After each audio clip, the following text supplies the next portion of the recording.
Hello friends. आज हम पढ़ेंगे जो वर्ग होता है और जो वर्ग का फार्मूला बनता है वो किस प्रकार से बनता है। तो जो वर्ग होता है और वर्ग का जो क्षेत्रफल होता है और जो वर्ग का परिमाप होता है वो सूत्र किस प्रकार से बनते हैं, है ना।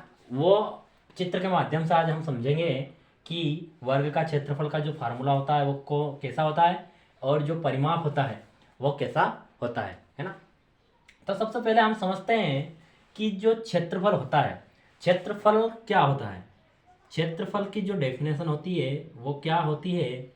जो क्षेत्रफल होता है वो एक एरिया होता है। क्या होता है? एक एरिया, है ना।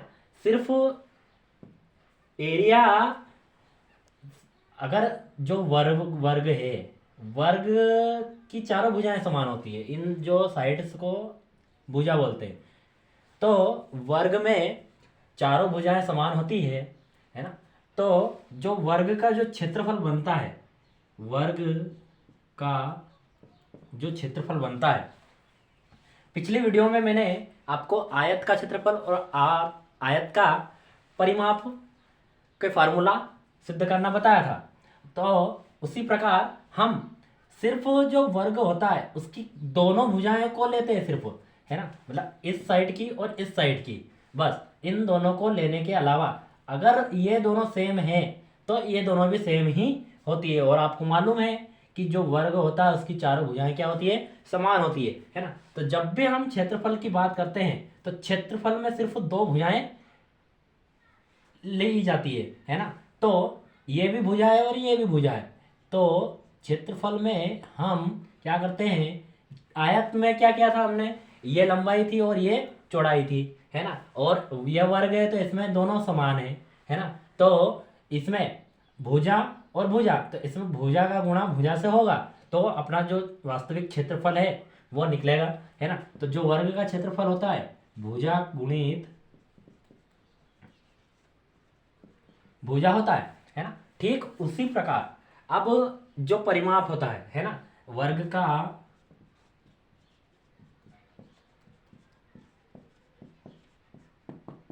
जो परिमाप होता है वो क्या होता है।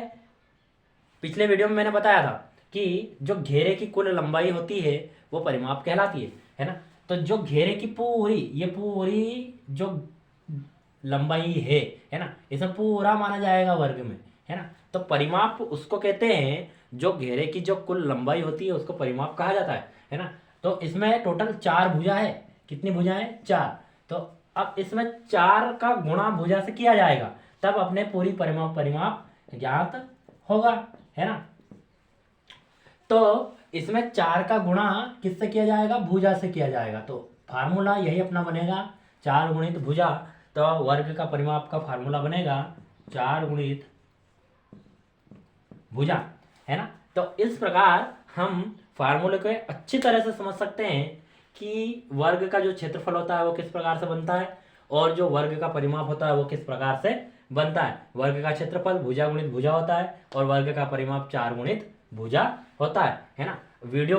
अगर वीडियो अच्छी लगी हो तो लाइक करें, कमेंट करें और शेयर करें, है ना। और जो अपना यूट्यूब चैनल है उसको सब्सक्राइब करें। Thank you.